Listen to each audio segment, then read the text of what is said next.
What's up, Drop Pod listeners? You can check out new episodes of the Drop Podcast every Tuesday and Thursday wherever you listen to podcasts. You can find all of our content on YouTube at the Drop Golf Podcast and on our socials. That's Instagram and Twitter at the Drop_pod. No matter how you consume us, like, subscribe, rate, review, all that good stuff. Follow and listen along. This episode is presented by All County Exteriors.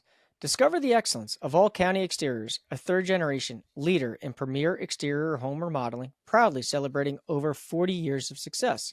While most remodeling companies last just 5 years, All County Exteriors has withstood the test of time, consistently delivering top-quality roofing, siding, windows, and doors.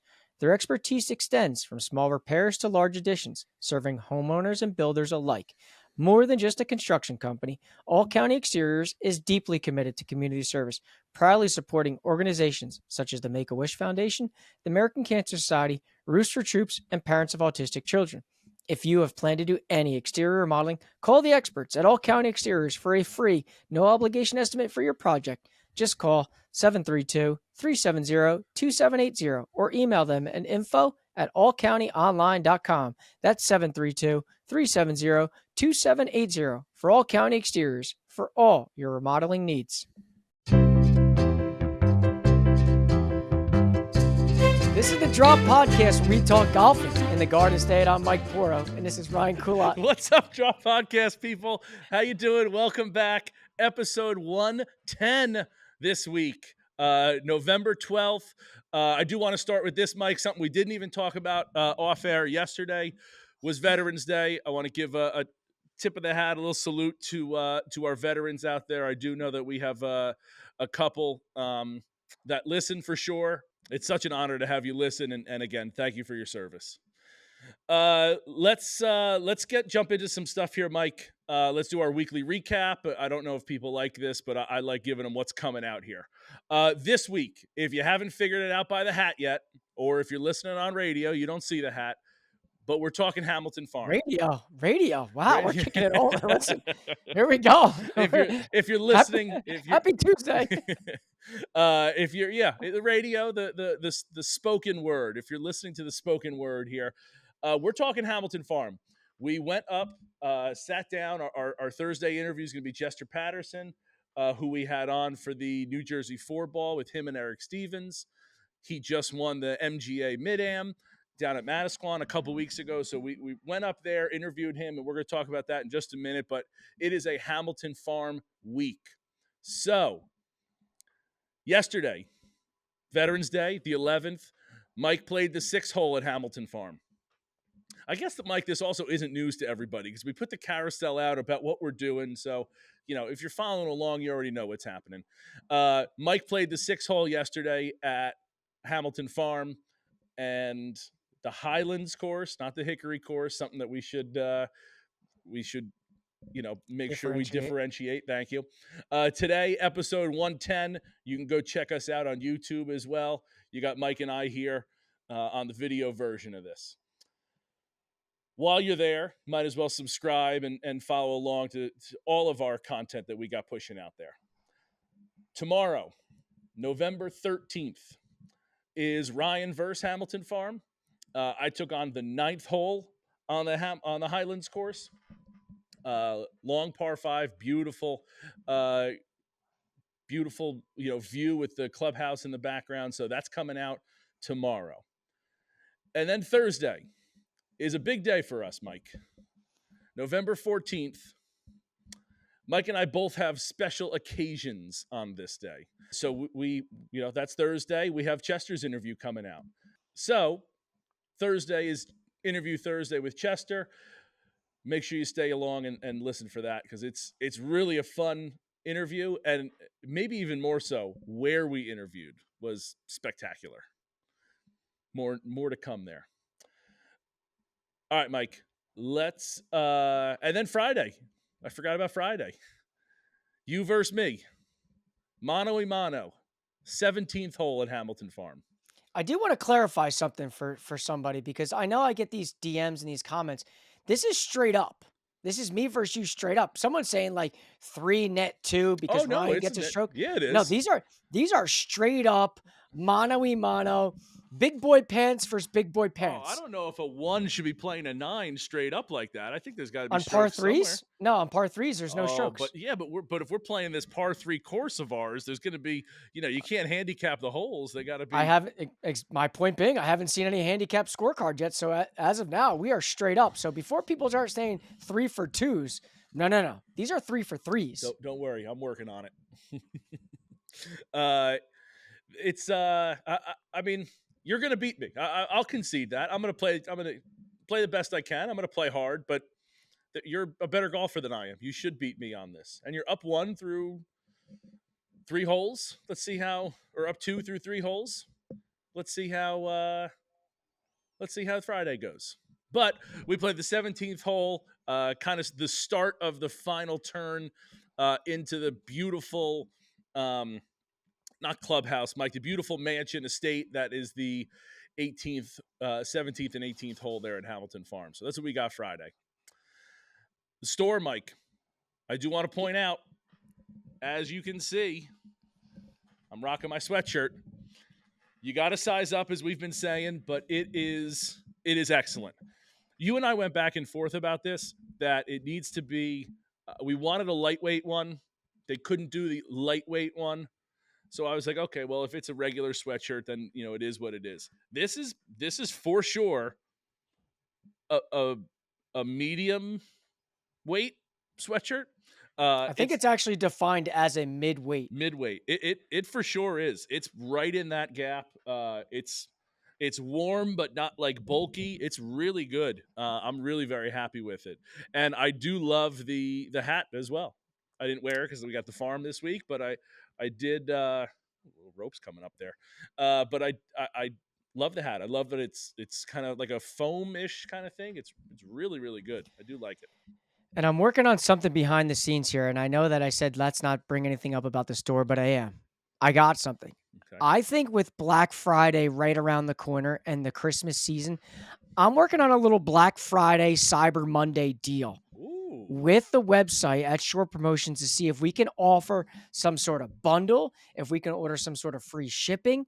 So you got to keep your eyes out for posts on Instagram about what is brewing behind the scenes for potentially Black Friday, Cyber Monday, sales. Who doesn't love sales? Sales, sales, sales. Love it. That's great. Yeah, so that's what we got coming up the next couple days here. Let's jump into the beef here, Mike. You want to start with the PGA Tour? 100% have to. Okay. You want to start with Max, don't you?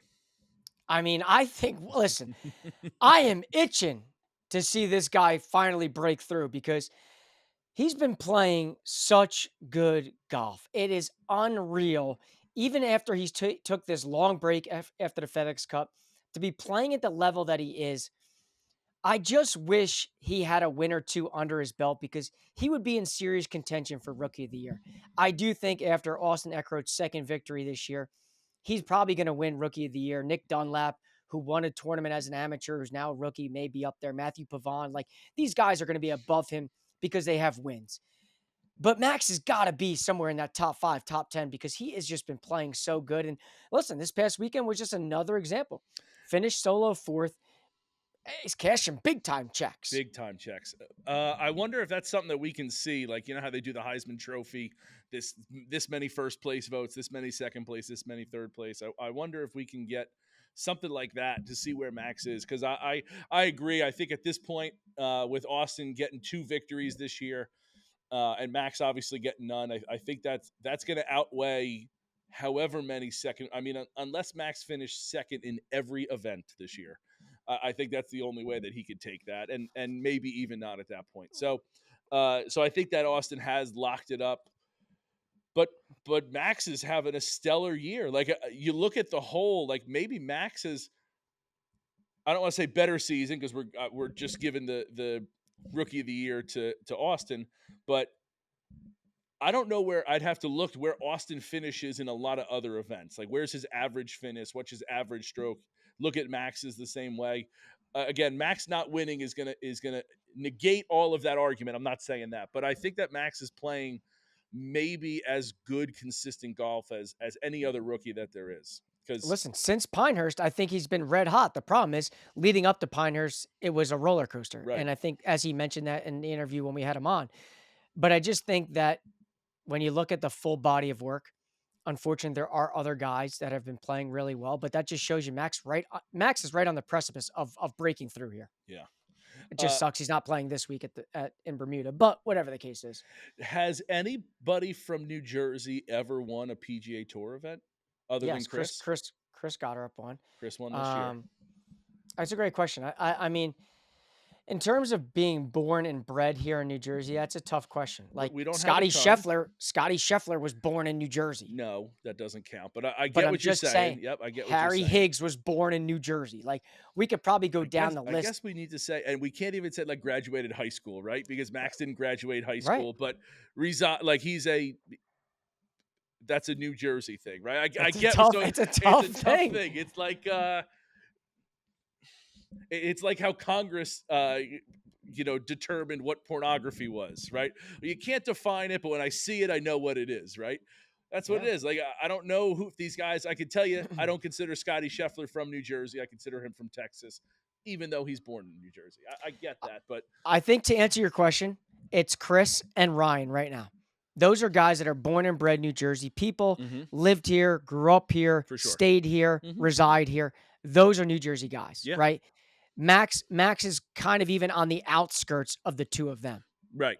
Because Morgan Hoffman on the outskirts of those two, even though these guys have been here. But so if you're looking for like levels there, right? Like Chris graduated high school from here, still lives here, his family still lives up here, right? All those kind of things. Ryan, same thing. Parents still live here. He graduated from high school here, right? Those are blue blood New Jersey guys, we'll call it, right? And then I look at Morgan, and Morgan graduated from high school here, or did he go south as well? No, I'm pretty sure he graduated from high school. I thought he did too, right? And then moves away. So a step below Chris and Ryan, but still in that like born and bred New Jersey guy. And then Max, I'd say born and bred, but he leaves, doesn't graduate high school here. He said in our interview when we had him, he goes to Florida and does high school there and does, then he goes to Duke. Then goes to Duke and gets his like he's starting his career as a junior in high school, basically. That's where he's tracking by going to that school, right? So to me, he leaves New Jersey, but it's not like he moved away from New Jersey and moved to like North Carolina and just went to like regular public school for that year. I mean, he goes to basically start his college, his professional career. That's where he's been tracking since that age. So it's a little bit different, but I do agree that there are some different levels to it. I got an answer to your question. Oh, okay. I did a quick Google search, the Google engine. Jim McGovern, hailing from Teaneck, New Jersey, he won the 1993 Shell Houston Open. Okay. He later became the head golf professional at White Beaches in Haworth, New Jersey. Okay. So Jimmy McGovern. Teaneck until Chris got her up. Teaneck, hotbed of golf up there. So we we obviously, that's obviously where he's going to be from. That's interesting. So we got one other guy. Well, I mean, listen, it on the Google machine, according to the Google machine, Scotty Scheffler, born in Ridgewood, New Jersey. All right, so we're gonna have to. How long did Scotty Scheffler live in New Jersey for? That's what I want to know. Let's DM him and find out and see if he'll just hop on the machine here real quick. I'll get back to you. Okay, so I'll get back to you. You DM Scotty. I'll take the lead here. So Max is obviously killing it. Ryan did great this week as well. He finished T24. He was up there amongst the leaders after day 1 or 2. You could argue top 20. Top 24 is up there with the leaders anyway, but. He had 3 great days, and I think he was 11th after day 3, Mike, something like that. He was up there. I think it was top 10. I think it was actually 9th going into the final round. And then it just didn't seem like he could get anything going in that last round. Like just had, just miss a putt here, tap in for par, miss another one here, and an eagle chance that just kind of goes by the wayside and taps in for birdie kind of thing. So just couldn't get any momentum, it seemed like. Again, didn't watch it, just was, looking at the score. But he had finished T24, which is huge for him. I don't know if you saw, and I couldn't remember if this matters, but I felt like the top 160 mattered, and he's currently 159. Top 150. So Top 150. if he can Okay. get inside the 150 number, he will have conditional status on the PGA Tour and fully exempt status on the Corn Ferry Tour Okay. without having to go to Q school, okay, in the winter. So he's playing this week in Bermuda. Again, he needs to probably finish in the top 20 in these final two events. He's got the RSM the following week. So he's got these two big events for him. It's kind of like a make or break situation. Your back's up against the wall. You need low rounds. You see what these guys are shooting. You need 4 of them. He's right there. Yeah. I mean, he has climbed up. He was in the 160s at one point, 170s. Did he get as low as that? I don't know exactly where the basement was, but he's climbing. He's got work to do, but as you said, if he gets 2 top 20 finishes these next 2 weeks, you got to think that at least gives him a shot to go inside the top 150. Again, also pending what the other guys do. So, or just win. Yeah, that would be good too. Just win, Should baby. we tell him that? Ryan, go out and just win, baby. Little Al Pep Davis talk. there. Yeah. Little pep talk. Mike, there was something that happened last week. I guess it was later last week that we should talk about. President Trump won the election. Everybody knows that by now. That was a week ago. We didn't talk about it last week because obviously we recorded before the election happened. But Rory said something this week that I think we need to touch upon because it brings us back to our golfing world here. And that is that he seemed hopeful, and I forget exactly what his comment was, but he seemed hopeful that Trump could bring LIV and PGA together because Trump has connections with Saudi Arabia, the Middle East there, where he's got golf courses and hotels, and he's been diplomatic over in that area. He also has the connection to golf, obviously, so there's that as well. So he seemed like there's a positive note with Trump getting elected in regards to bringing PGA Tour and LIV together. On top of, it seemed like, and it's not really something that we covered too much, Mike, but a couple weeks ago, LIV and PGA Tour announced that they were close to making a deal. So maybe this is the final nail in the coffin to kind of close something, and hopefully something can be done. That would be certainly beneficial there. Listen, anything positive for the game of golf, I'm going to subscribe to. And if this is one way that it's going to figure itself out, and by President Trump winning, and this is going to solve the golf problems, sign me up.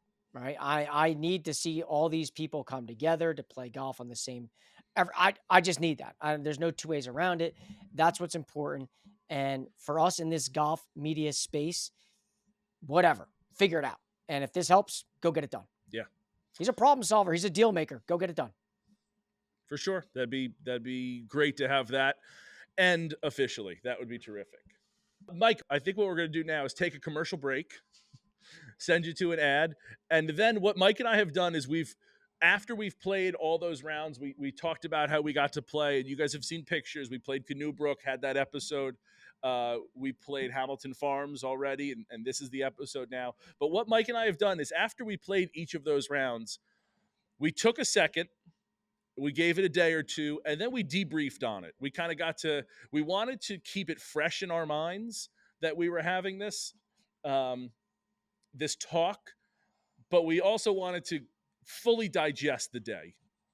So what we did was we gave each of these days. So we're going to send you now to our little recap that we did. So you're going to see Mike and I in different clothes if you're watching it, or if you're listening to it, it doesn't really matter to you. But we've already pre-recorded this little recap of Hamilton Farm, and we're going to send you to that right now. So here's our recap of Hamilton Farm. Enjoy.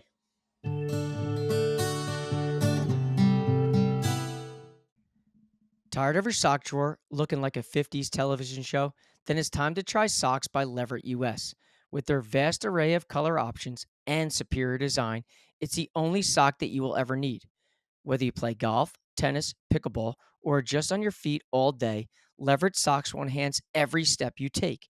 Made from 97% nylon and 3% spandex, Leverett socks offers advanced moisture-wicking technology, odor-resistant fabric, durable and elastic construction, exfoliation components, and a blister-proof design. The performance of the socks are unparalleled in the market today, and they by far have the most color options in the business. Whether it is a holiday, seasonal, or event based, Leverett US is consistently expanding their color options and designs. For those golf professionals, business owners, and merchandisers out there, Leverett US also offers a custom sock option.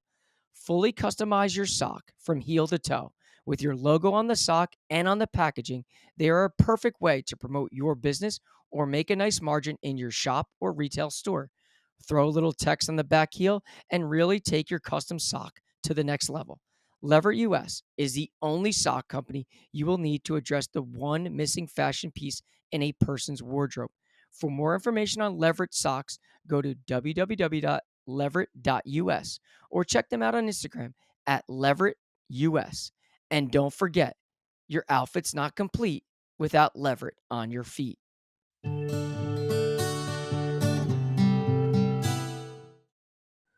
So, Mike, let's talk about the course for this week. Hamilton Farm Golf Club. I don't even know where to start. I mean, we have had a bunch of conversations about it. You and I, like between the two of us, we've had guys on from there. Costanza and Pat Wilson. We had, we're going to be touching base today with Chester, but we had Chester on with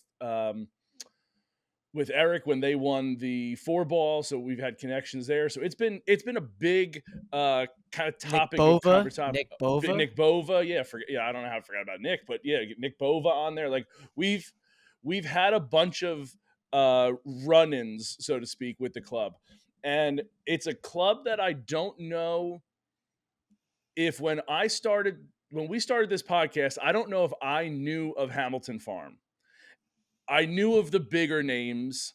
I had known Canoebrook before that, but I don't know if I don't want to say it's like a hidden gem or it's like a club that goes or went under the radar. But it was one of those like if people knew that knew, you know what I mean? Like it wasn't a club. It was If like you know, you Tortuga. know. Exactly. If you know, you know, right? It was like Tortuga. It's only known to pirates that know how to get there, right? So that's what I kind of felt like it was like. So actually getting on property was a big deal because it's been something that we've been talking about. I was super hyped to get there.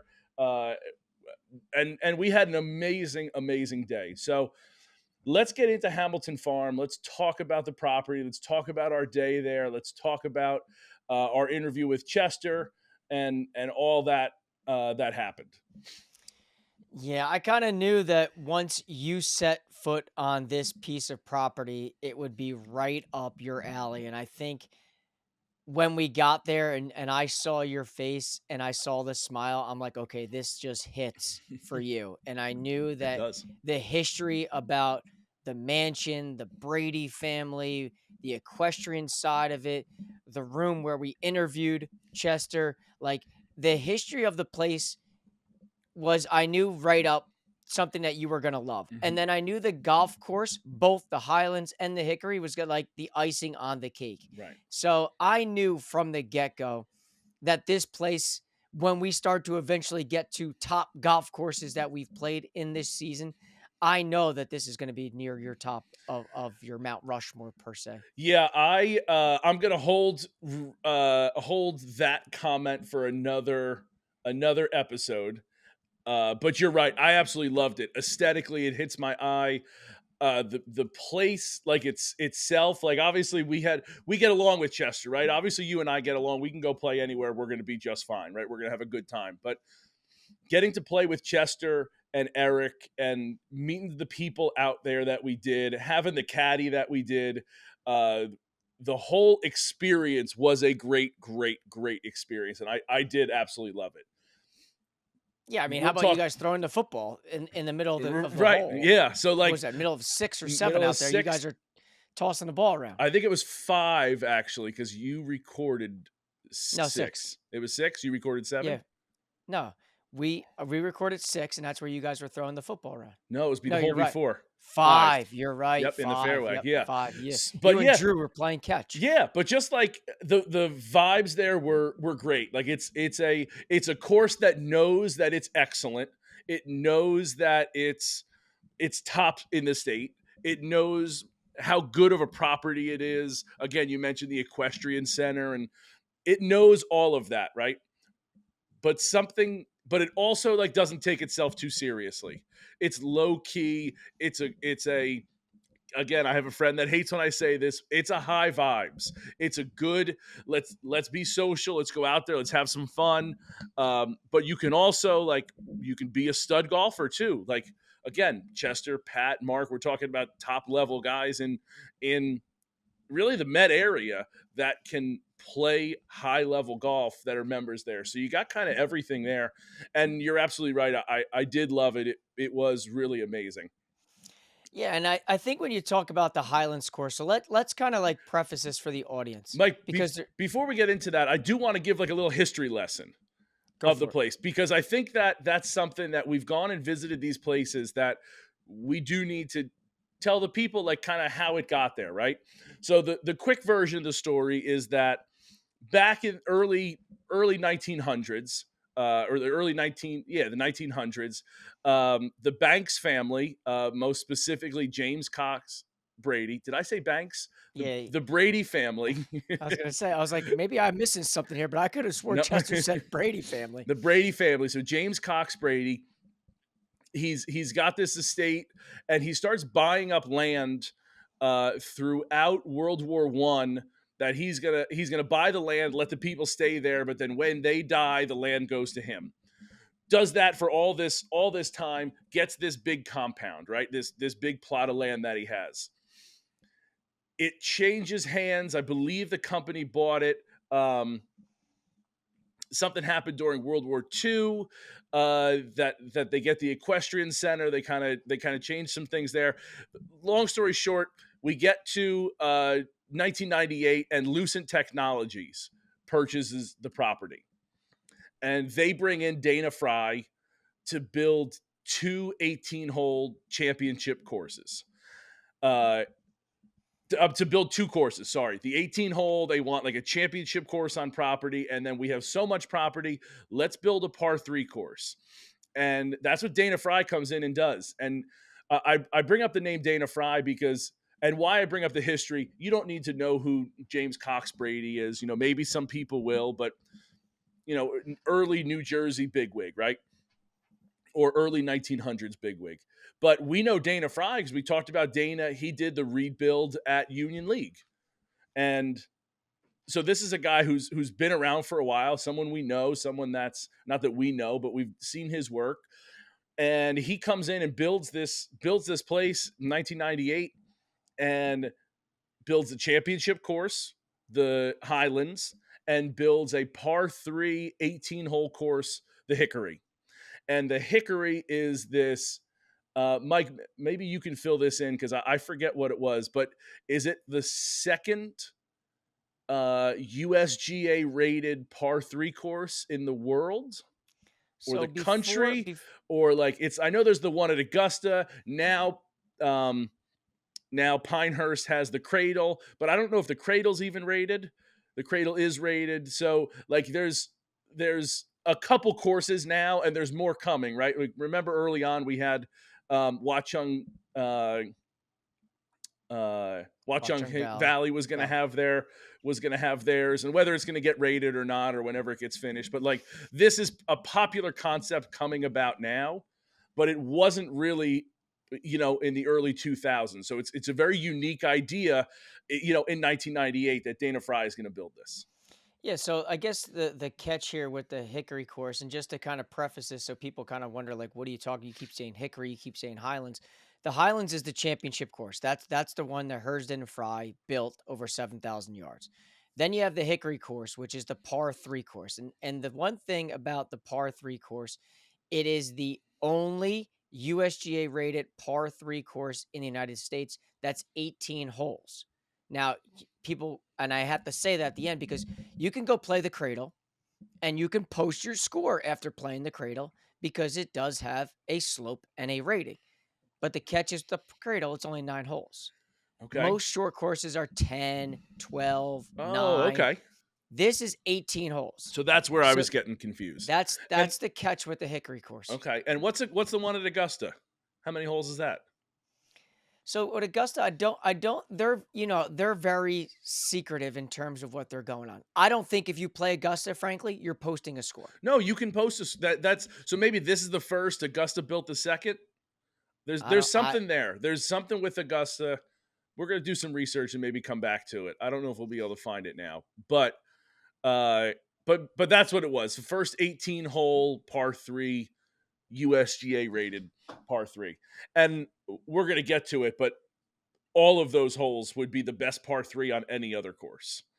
They're really really well designed, really well built. It is excellent. So it's got 36 holes, but again, 18 is of them are is a par three course, and then it's continued now to go from early 2000s. It probably opens up in 2001 by the time that it comes out, and it has only continued to grow in New Jersey's um, golfing lore or whatever you want to call it, because it is it's not even 25 years old yet. So really again, I wanted to say a quick history lesson, but we got a little bit more than that. But yeah, that's kind of the history of the club. The Brady residence is on property, and that's kind of why I wanted to go to it, because our day started with interviewing Chester. And we interviewed Chester in the Brady mansion. The Brady mansion, kind of sits at the end of this really long driveway, got a big circle in front of it that kind of you go in, and it's very much like Yasna Polana in that it is an estate. We call it a mansion, but it's a very estately building, very big, ornate rooms, furniture, all that kind of stuff. It is enormous and massive. And you go upstairs, and they have they host dinners there. That's where they have their dinners. They have like a bar room. They have like a sitting room, and they have bedrooms there.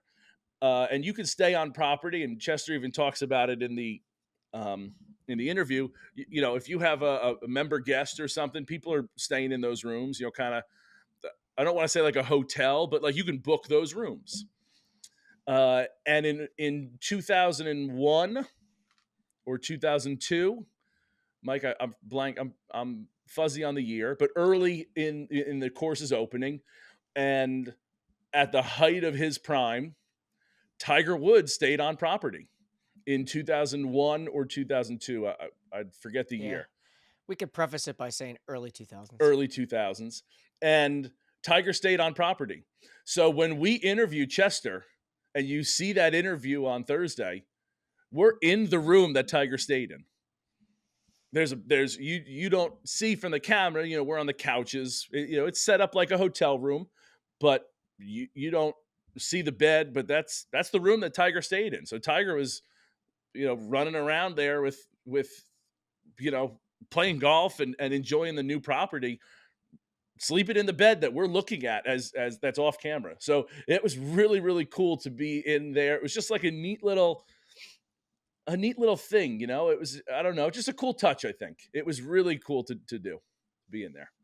Nice little nugget. Yeah, nice little nugget. So, and then we go out, we go into the locker room, and the locker room is incredible. I mean, we've been in locker rooms before, Mike, and some of them, some of the older clubs that we've been to have older vibes to it.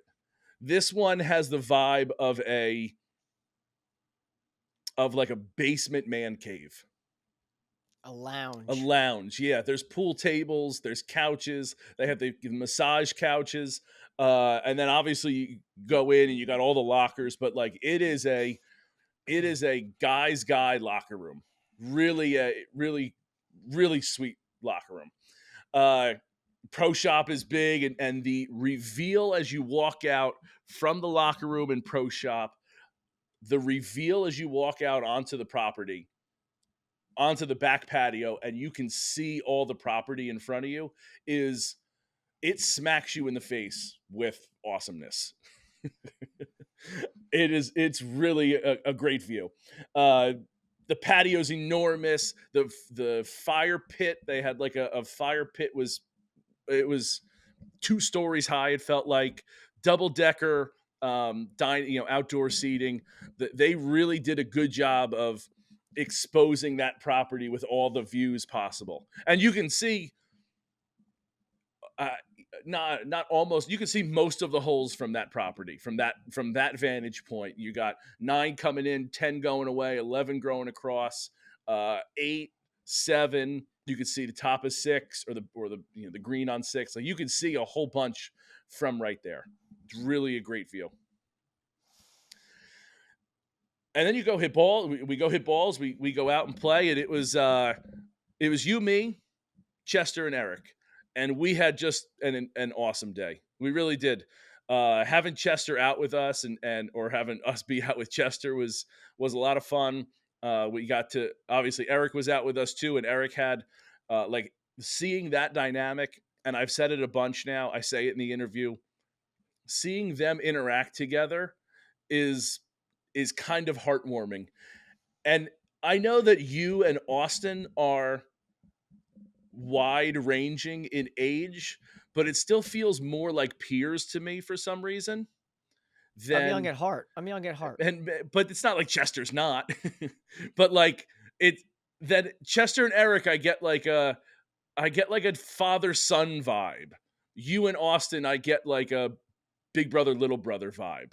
It's a little different, and I think it's so heartwarming, and so wholesome, and so, it's a word I'm looking for, like genuine, that the friendship that they have. It really is cool to see in person.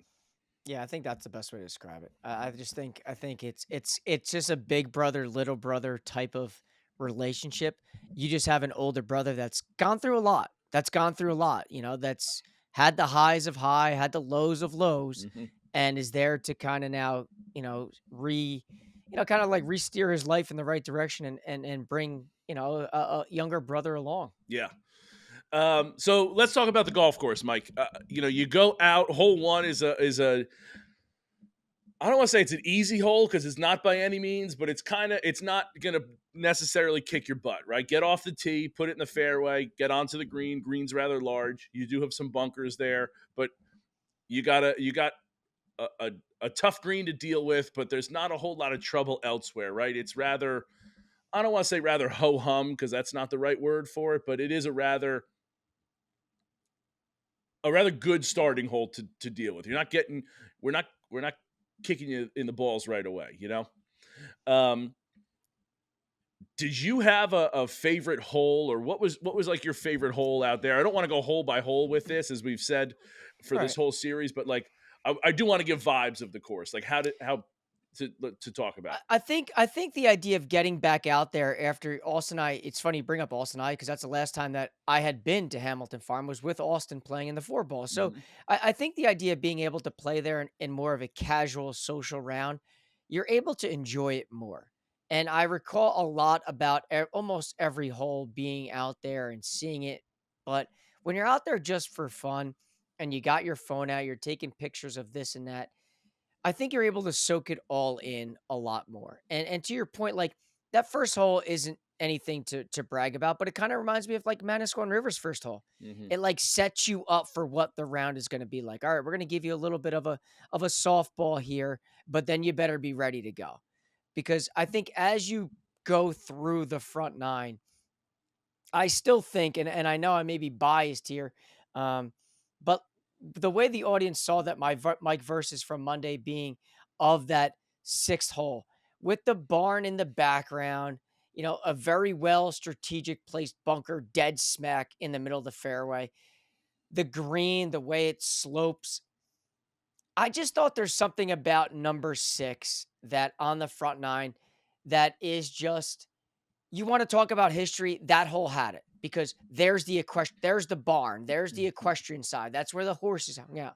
They kept it up. It has that history while also being, listen, we played the estate tees while being 430 yards of a par four. Like, I just thought that hole for me on the front nine, again, not to take anything away, that number two's tee shot going down what looks like a mountain isn't sweet. Mhm. I just think number six had it all. Yeah, you're not wrong. It does. It brings in the history of the club. It brings in it's a good golf hole. You got to decide. You got to hit a great golf shot off the tee. You got to place it to where you want to. And if you lay back and don't mess with the bunkers, you're going to have a very long iron or hybrid into a difficult green with a collection area to the left. That's you got going to have some tight lies to get up and down from. I do love that they have all of the equestrian stuff from throughout its history. They have it out on the course. So they've just left. So you're going through and this hole has like the horse barn on it. And, there's now bathrooms in there and equipment, they use it for equipment storage, but even like the jumps that are out on the course, like you were on the left side of the hole and I was on the right, like your cart has to go next to a horse jump, like a wooden. I asked when we were out there with Drew, I asked like, what are these structures here? Like, is this, I thought it was like aesthetics or something like that, but now like there's clearly something to it. And he's like, oh yeah, they're just like the old horse jumps that they just left them there. So like it brings in all the history. It makes you feel like, again, the club's 25 years old, and it has the feel of being something from the golden age of golf. It really Yeah, and does. I think the barn is a great like symbol. It's kind Mhm. of like when I posted that picture weeks ago when we were there. It's like, if you know, you know, Yeah. because you know where that barn is, you know what it represents, and you know what club it's kind of being stationed at, Mhm. more or less. So I just thought that was kind of fitting. Yeah. No, for sure it was. And I love like you said, the way that you put, if you know, you did a great job. So much so that someone commented to us that like, oh, they have that sign up there. Like, that's really, it must be new. Listen, So, little uh, magic Mike coming out there. yeah, that one was great. I will say, I don't know if it was my favorite because you know me, I love so many holes, but I did love the alternate tees on 11. The alternate tees on 11. So you can tee off. They have two different tee boxes. You can tee off low, kind of at ground level, so to speak, or you can kind of come back up near what fairway is that, Mike? So it's 11, 12, 13's fairway, I guess. And Well, the it's kind of more like behind 10's green, more like right behind 10's green. right, But 10's green, you're but talking about the the elevated one. elevated ones, yeah. Oh, yeah. The So elevated that's ones, kind of like by 13's 13, fairway. 12, 13. Yeah, like Yeah. kind of like right after the par three. And you teed off. You just have such a beautiful view. It's such better um a better angle. You just getting a bunch more views as opposed to being flat on the ground and not getting the views. That was a really really good hole.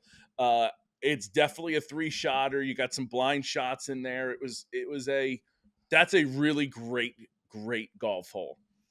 But I don't think that it's that wasn't the while the views were great, you got the big house in the background. It is surpassed by another hole that has an even bigger house in the background. 18 coming down the stretch there is a fantastic golf hole. You see why it's been rated. And what I mean by that is, for those that know or have seen this, the Met area now a few years ago had put out the best 18 holes in the Met area. So it's like that. What's that par three green at Sleepy Hollow that everyone takes a picture of? You got like the Yeah, it's like moat 12 or bunker, 13, right? So like that's on it, 14, somewhere in that range. right? So there's all these different holes at all these different clubs, and the 18th hole at Hamilton Farms is number 16 on this list. It is a beautiful golf hole. Again, teeing up from a little bit above, but you just have this straightaway of this mansion, this estate mansion in the background. And you have the hickory over on the right hand side. There's pond over there, so you can kind of see. I loved how the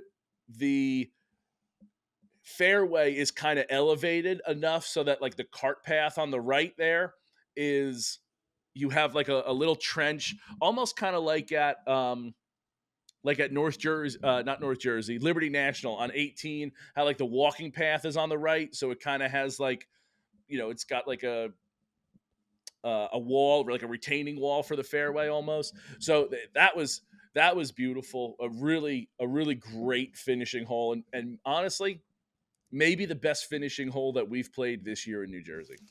Listen, it's a very popular hole, and I'm sure Mm-hmm. people have seen the viral clip that Zaire Golf put out when the guy makes the putt and the wedding's going on in the background, and those people are saying the I do's, and they got to be as quiet as they possibly can because this guy just made a putt to win the match, and everybody's going crazy. He's running around yelling, and everybody's saying shh, and he's doing. So if people don't know what hole that we're talking about, I'm sure if I say that, you've then either A, seen that clip and remember it, or you're going to go scroll Zaire Golf real quick to see it, because to your point, it is a very, very aesthetically pleasing golf hole. Yeah, no doubt it is. So that's a great way to finish, and we kind of whip around the championship course there, the Highlands, and then Mike, unfortunately, you had to leave, and I just continued to take advantage of Chester as best I could.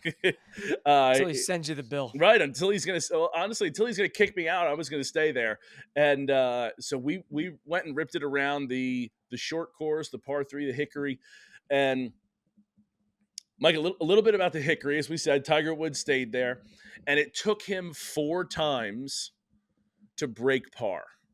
He didn't break par on the Hickory course until the 4th time trying it. Maybe that blows people away, but I know that some people think like, oh, par three, it's like a ho hum. I know when I thought like my version of par threes is the old par three and now I'm thinking of it, forgetting in Titten Falls driving range over by Jumping Brook. It's now a Walmart or a Amazon center. Yeah, I know what you're Oh, talking why am about. I blanking on that name? Anyway, I like run down. They have a par three, but okay, they're not. You got grass growing kind of wherever. The greens are going to be fuzzy. The tee boxes are going to be unangled or kind of amoeba, and that's not the case.